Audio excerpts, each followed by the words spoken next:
जमाने में एक छोटी बच्ची रहा करती थी। ये बच्ची हर वक्त एक राइडिंग सूट पहने रखती थी, इसीलिए हर कोई उसे लिटिल रेड राइडिंग हुड कहता था। मेरी बेटी। जी मम्मा। आपको पता है ना कि आपकी दादी बीमार है। क्या आप बाहर जाकर उनके लिए उनके मनपसंद कुकीज ले आएंगी? ठीक है मम्मा, मैं ले जाऊंगी। छोटी बच्ची हमेशा की तरह उसके सुर्ख सवारी के हुड के साथ अपनी दादी के घर जाने का सफर शुरू किया। बेटे, आप सीधे रास्ते से जाइएगा और जंगल की तरफ बिल्कुल मत जाइएगा। उसकी माँ ने ऐसा कहा जब वो जा रही थी।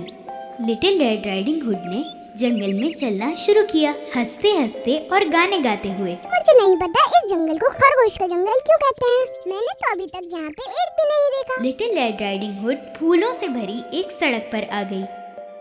वहाँ पे हर किस्म के रंग बिरंगे फूल थे। मुझे यहाँ से कुछ फूल तोड़ लेने चाहिए, मेरी दादी को बहुत पसंद आएंगे। जब लिटिल रेड राइडिंग हुड फूल उठा रही थी, उसे एहसास नहीं था कि वो अपने रास्ते से हट रही है। उसी लम्हे उसने झाड़ियों में से एक आवाज सुनी। अचानक एक बहुत खतरनाक भेड़िया उसके सामने आ गया। लिटिल रेड राइडिंग हुड भेड़िए को देख के बहुत ज्यादा खौफजदा थी। उसने वो बास्केट भी गिरा दी जो उसके हाथ में थी। भेड़िया उसके करीब कूदा और वो कुकीज जमा किए जो लिटिल रेड राइडिंग हुड ने गिरा दिए थे, और उसको वो बिस्किट वापस किए। लिटिल रेड राइडिंग हुड ये सब देखकर बहुत हैरान हो गई। बहुत शुक्रिया। तुम कहाँ जा रही हो बच्ची? मेरी दादी के घर। इस जंगल में जो आखिरी घर है वो मेरी दादी का है। उनकी तबीयत ठीक नहीं है, इसीलिए मैं उनके लिए कुकीज लेके जा रही हूँ। अच्छा, क्या वाकई? और हाँ, आप मुझे लिटिल रेड राइडिंग हुड भी कह सकते हैं, क्योंकि बाकी सब भी मुझे यही कहते हैं। मैं तुम्हारी दादी के घर जाऊंगा और उनको बताऊंगा कि तुम रास्ते में हो, और इस तरह तुम अपने फूल भी जमा कर पाओगी। उसके ये कहते ही अचानक से एक गोली की आवाज सुनाई दी। भेड़िया वहाँ से फौरन भाग गया। लिटिल रेड राइडिंग हुड ने एक लम्हे के लिए इधर उधर देखा और वो रोने लगी, ये समझकर कि वो रास्ता भूल गई है। लिटिल रेड राइडिंग हुड को रोता सुनते हुए शिकारी उसके पास आया। तुम इस घने जंगल में क्या कर रही हो बेटी? यहाँ तुम्हारी जान को बहुत खतरा हो सकता है। यहाँ एक खूंखार भेड़िया रहता है जिसकी तलाश मैं काफी अरसे से कर रहा हूँ। लिटिल रेड राइडिंग हुड बहुत शर्मिंदा थी क्योंकि उसने अपनी मम्मा की बात नहीं सुनी थी और अपना रास्ता खरगोश के जंगल में खो दिया। तो वो शिकारी को नहीं बता सकती थी कि वो उस भेड़िए से मिली है। मैं अपनी बीमार दादी के लिए कुकीज लेके जा रही थी, लेकिन अफसोस के साथ मैं अपनी दादी के घर जाने का रास्ता ही भूल गई। तुम फिक्र ना करो, मैं तुम्हारी दादी के घर तुम्हें ले चलता हूँ। फिर वो दोनों एक साथ चलने लगे और उसी वक्त भेड़िए ने एक शॉर्टकट लिया और जल्दी से दादी के घर जा पहुंचा। उसने दरवाजा खटखटाया और दादी की अंदर से आवाज आई। अरे कौन है बाहर? भेड़िए ने अपनी आवाज बदल के कहा, ये मैं हूँ दादी माँ, लिटिल रेड राइडिंग हुड। मैं आपके लिए कुकीज और ताजी जड़ी बूटियाँ लाई हूँ। दरवाजा खुला है मेरी जान, अंदर आ जाओ। भेड़िया खड़ा हुआ और दरवाजे के अंदर चला गया।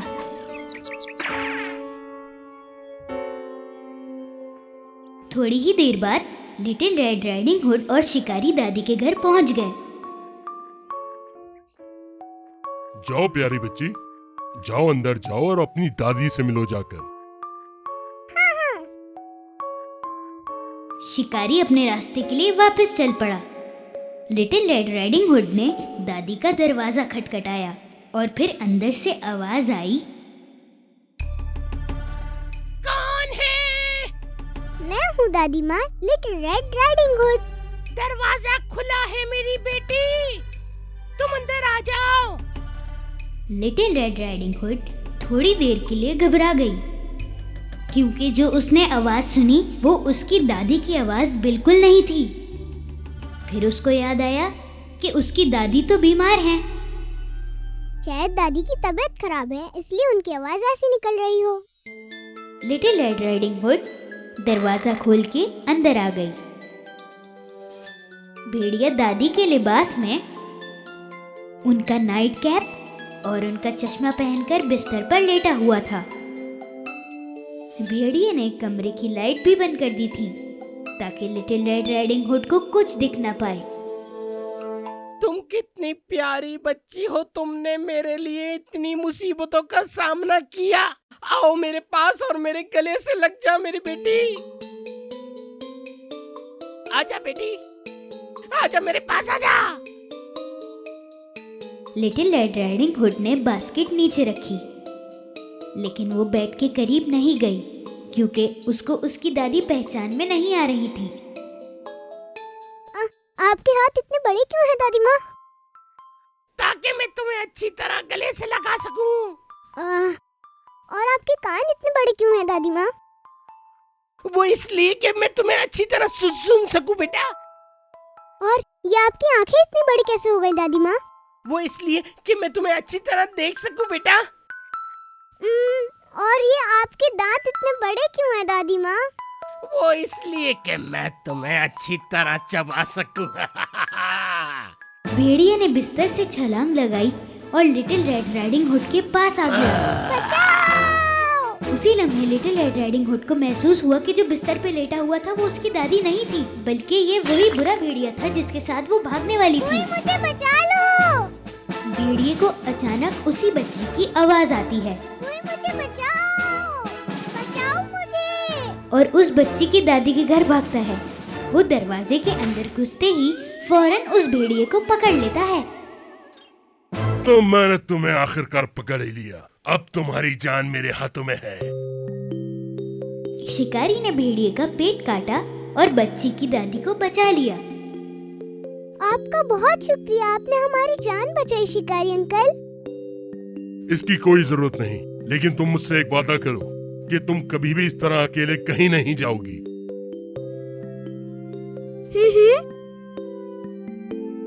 बड़ी भूख के साथ दादी ने वो सारी कुकीज खाई जो लिटिल रेड राइडिंग हुड उनके लिए लेके आई थी। उसने जड़ी बूटियों से दादी को चाय बना के दी, जिससे वो फौरन ठीक हो गई। लिटिल रेड राइडिंग हुड ने अपनी दादी से वादा किया कि वो अब किसी भी भेड़िए की बातों में नहीं आएगी। लिटिल रेड राइडिंग हुड एक बार फिर खुशी में गाने गाते हुए जंगल में चल रही थी। जैसे ही उसने उस भेड़िए को दोबारा देखा, उसने देखा कि उसको जंगल साफ करने की सजा मिली है। और जैसे ही भेड़िया ने लिटिल रेड राइडिंग हुड को देखा, वो बहुत शर्मिंदा हुआ।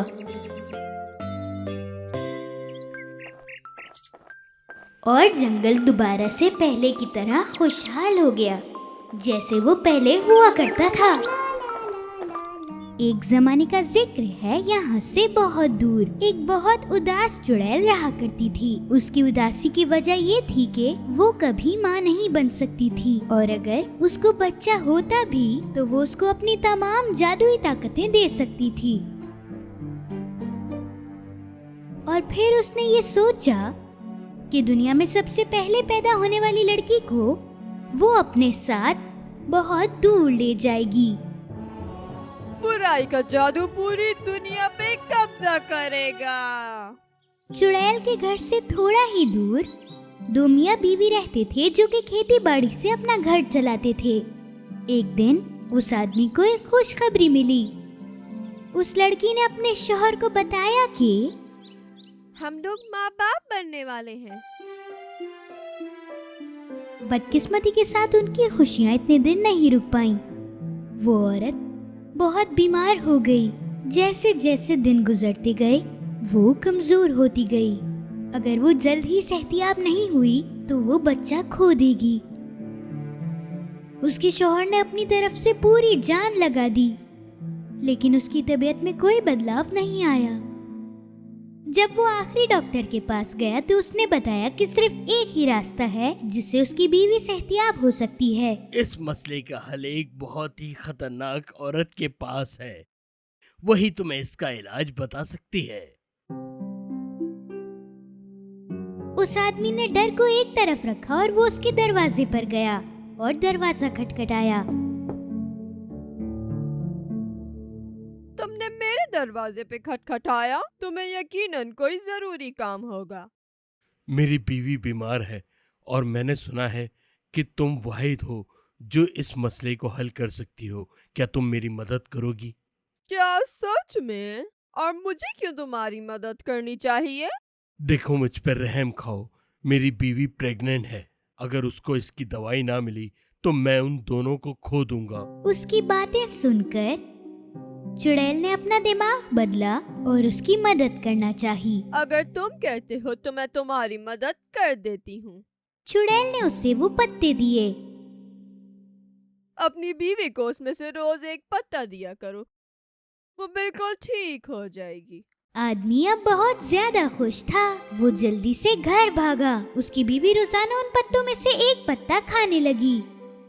अब वो औरत पहले से थोड़ा बेहतर महसूस कर रही थी। लेकिन वो पत्ते जो चुड़ैल ने दिए थे कुछ दिन में खत्म हो गए। उस औरत की तबीयत दोबारा से बिगड़ने लगी। इस बार बहुत ही कम वक्त में उसकी तबीयत बहुत ज्यादा खराब हो गई और कोई चारा ना होने की वजह से वो दोबारा चुड़ैल के पास गया।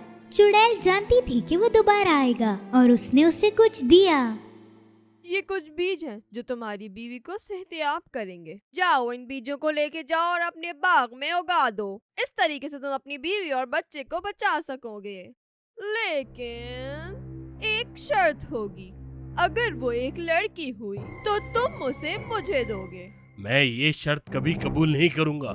जाओ, अब यहाँ से चले चुड़ैल जाओ। ने उसके मुंह पर दरवाजा बंद कर दिया। उदास होकर वो वापस अपने घर आया और वो अपनी बीवी को कुछ नहीं बता सकता था। जैसे जैसे दिन गुजरते गए उसकी तबीयत खराब होती रही। बच्चा अब बहुत मुश्किल में था। उस आदमी की नींद उड़ गई थी। अगर वो चुड़ैल की बात नहीं मानेगा तो वो अपने बच्चे और बीवी दोनों को खो देगा। लेकिन अगर उसने उसकी बात मान ली और एक बच्चा पैदा हो तो उसकी बीवी और उसका बच्चा दोनों बच पाएंगे। तो उसने ये फैसला किया कि वो चुड़ैल के घर जाएगा। उसने उसकी बात मान ली और वो बैग लेकर वापस घर आ गया। उसने वो बीज लगाए जो चुड़ैल ने दिए थे। पत्ते बहुत ही जल्दी उग गए। उसके शौहर ने उसे पत्ते खिलाने में मदद की। जैसे जैसे दिन गुजरते गए उसकी बीवी सेहतयाब होने लगी। वो पूरी तरह से ठीक हो गई और उनके घर एक खूबसूरत बेटी पैदा हुई। लेकिन उसका शौहर अब बहुत उदास था। कितनी खूबसूरत बच्ची है हमारी। और उसी दिन बादशाह के महल में एक बहुत बड़ी पार्टी हो रही थी। उनके घर एक लड़का पैदा हुआ। बादशाह बहुत खुश था क्योंकि अब उसके बाद एक शहजादा था जो कि महल को संभाल सकता था। सारे लोग बादशाह और मलका से बहुत प्यार करते थे। कोई ये नहीं जानता था कि एक दिन आने वाले वक्त में ये दोनों कहीं पर मिल जाएंगे। मियाँ बीवी की खुशियाँ इतनी देर तक नहीं रह पाई और बिल्कुल उसी दिन चुड़ैल उनके घर आ पहुंची। उन दोनों ने अपना बच्चा उनको दिया और रोने लगे।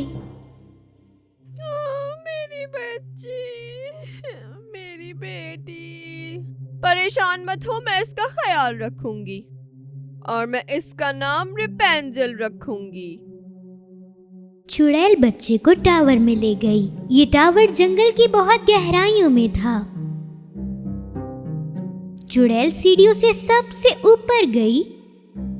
वो सबसे ऊपर एक कमरे में आ पहुँचे और चुड़ैल ने रेपेंजल को बहुत प्यार से रख दिया। रेपेंजल, मेरी बेटी। उस चुड़ैल को अपनी माँ समझकर रेपेंजल ने कई साल उस टावर में गुजार दिए। दिन में वो टावर के नीचे जाती और खेलती कूदती और रात के वक्त वो टावर के सबसे ऊपर अपने कमरे में वापस आ जाती। चुड़ैल ने रेपेंजल के लंबे बाल कभी नहीं काटे थे। वो उसके बाल रोजाना ब्रश करती थी और रेपेंजल को ये बहुत पसंद था। साल गुजर गए। रेपेंजल बड़ी हो गई और अब वो एक जवान लड़की थी। एक दिन चुड़ैल टावर के नीचे आई और रेपेंजल को आवाज दी। रेपेंजल, मेरी बेटी, अपने सुनहरे बाल नीचे फेंको। रेपेंजल ने अपने बालों को नीचे की तरफ फेंका। उसके बाल अब जमीन को छू रहे थे। बहुत अच्छे। चुड़ैल सीढ़ियों से ऊपर गई। फिर वो उस कमरे में आई और कुछ जादुई अल्फाज जोर जोर से बोलने लगी। अचानक सीढ़ियां गायब होने लगी। कोई भी ऐसा जादू नहीं कर सकता जो इन सीढ़ियों को वापस ले आए।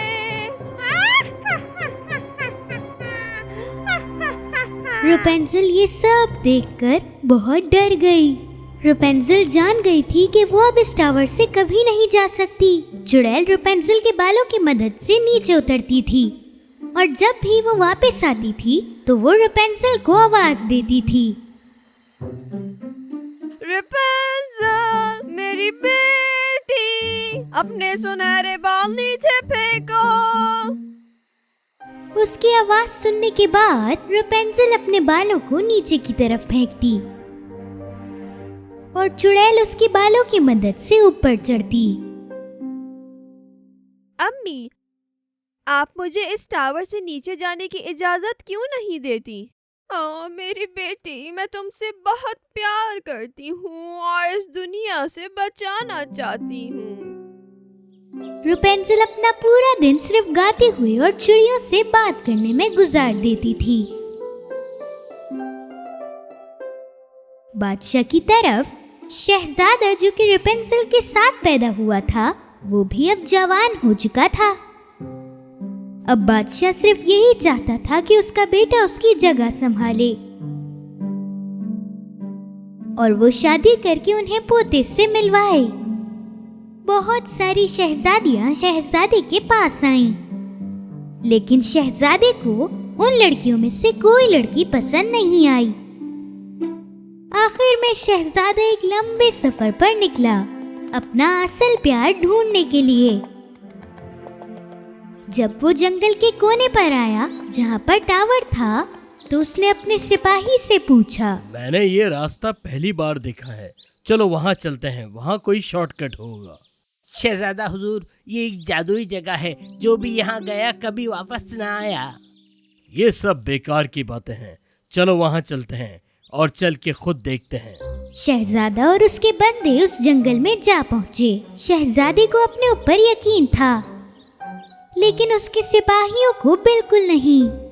कुछ देर चलने के बाद वो टावर आ गया जहाँ पर रेपेंजल रहती थी और फिर उन्होंने रेपेंजल की गाती हुई आवाज को सुना।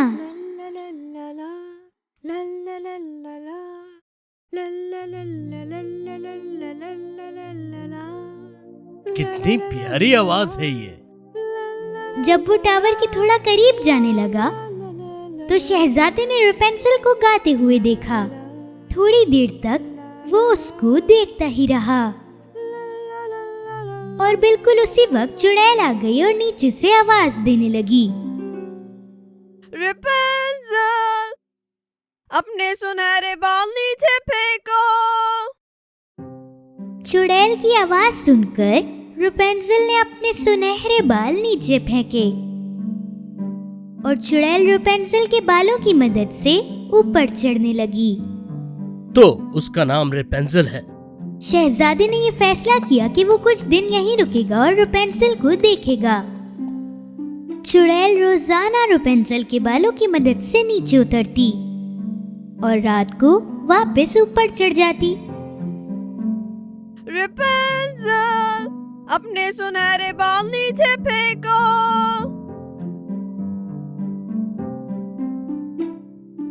आखिर में शहजादे ने अपनी पूरी जान लगाई और जिस दिन चुड़ैल नहीं आई थी, वो टावर के करीब गया और आवाज दी, रेपेंजल, रेपेंजल। ये पहली मर्तबा था कि रेपेंजल ने किसी और की आवाज सुनी। सबसे पहले तो वो थोड़ा घबरा गई, लेकिन उसके बाद वो देखना चाहती थी कि ये हो कौन सकता है और फिर उसने विंडो से नीचे देखा और और उसने देखा कि एक शहजादा नीचे खड़ा है। आप कौन हैं और आपको मेरा नाम कैसे पता? मैं शहर का शहजादा हूँ। मैंने तुम्हारी आवाज सुनी है। मैं तुमसे मिलना चाहता हूँ। मैं अनजान लोगों से बात नहीं कर सकती, आप जाएं यहाँ से। मैं कोई नुकसान नहीं पहुँचाऊंगा, मेरा वादा है। मुझे ऊपर आने दो। मैं नहीं आ सकती, सीढ़ियाँ नहीं हैं। और बिल्कुल उसी वक्त रुपेंसिल ने देखा कि उसकी माँ आ रही है। जल्दी करो, यहाँ से भाग जाओ, कहीं अम्मी तुम्हें ना देख लें। शहजादा जल्दी से पेड़ के पास छुप गया। जैसे ही चुड़ैल आई तो उसने आवाज दी और रुपेंसिल ने अपने सुनहरे बाल नीचे फेंके। वो ऊपर चढ़ी। शहजादा वहाँ रोज आने लगा और अब वो दोनों दोस्त बन चुके थे। और अब वो जान गई थी कि शहजादा कोई नुकसान नहीं पहुंचाना चाहता और उसने अपने बाल नीचे फेंके। शहजादा उसके लंबे सुनहरे बालों पर चढ़कर ऊपर पहुंच गया। रुपेंसिल बहुत ही बेताब थी। शहजादे को उसने पहले कभी नहीं देखा था। वो उससे थोड़ी देर तक घूरती रही। तुम्हारी अम्मी ने तुम्हें यहाँ कैद क्यों करके रखा हुआ है? अम्मी ने मुझे कहा है कि इस दुनिया में बहुत बुरे बुरे लोग रहते हैं और वो मुझे बचाना चाहती हैं। ये तो एक फजूल सी बात है कि हर कोई बुरा है यहाँ पे। हाँ, कुछ लोग बुरे जरूर होते हैं, लेकिन इस दुनिया में बहुत से अच्छे लोग भी होते हैं। रुपेंसिल शहजादा जो बोल रहा था वो सब देखना चाहती थी और वो चाहती थी कि वो पूरी दुनिया देखे। आखिर में उसने ये फैसला किया कि वो यहाँ से भाग जाएंगे। उस रात जब चुड़ैल टावर की तरफ आई, उसने देखा कि रुपेंसिल ने पहले ही बाल नीचे गिराए हुए हैं। शायद उसने मुझे पहले ही देख लिया, इसलिए अपने बाल नीचे गिरा दिए। टावर पर चढ़ने के बाद वो क्या देखती है? रुपेंसिल के बाल कटे हुए हैं और एक चीज से लगे हुए हैं, लेकिन रुपेंसिल कहीं भी नहीं दिख रही थी। और उसी वक्त वो समझ गई कि रुपेंसिल भाग चुकी है। रुपेंसिल ने अपने बाल काटे और उसे एक जगह पर लगा दिए। अपने बालों की मदद से वो और शहजादा वहां से भाग चुके।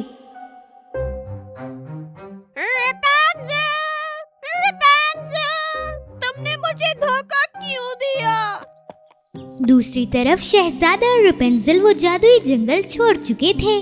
जादुई जंगल की कहानी उस चुड़ैल ने ही बनाई थी, क्योंकि वो नहीं चाहती थी कि कोई रुपेंसिल को ढूंढ ले।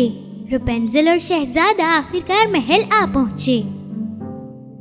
अपने साथ रुपेंसिल को लेकर शहजादा बादशाह के पास आया और वो क्या देखता है कि बादशाह बिल्कुल सेहतियाब होकर उसके सामने खड़ा है।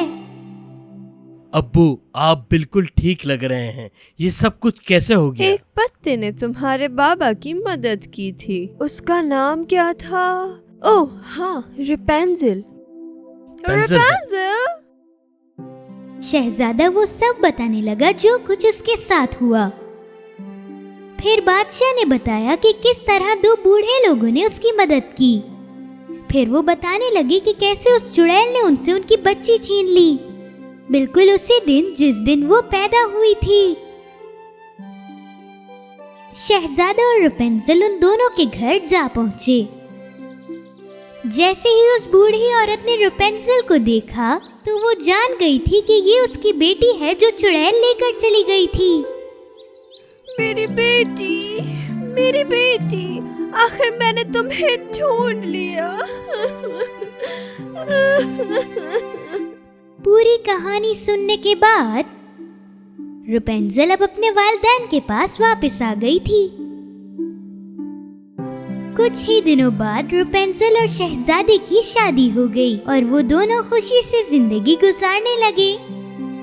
और अब उस चुड़ैल का क्या हुआ जो उस टावर में फंस गई थी? बादशाह ने उस चुड़ैल को उसी टावर में बंद कर दिया था और उसके नीचे 2 सिपाहियों को खड़ा किया ताकि वो भाग न सके। चुड़ैल के साथ उसके तमाम जादू अब गायब हो चुके थे।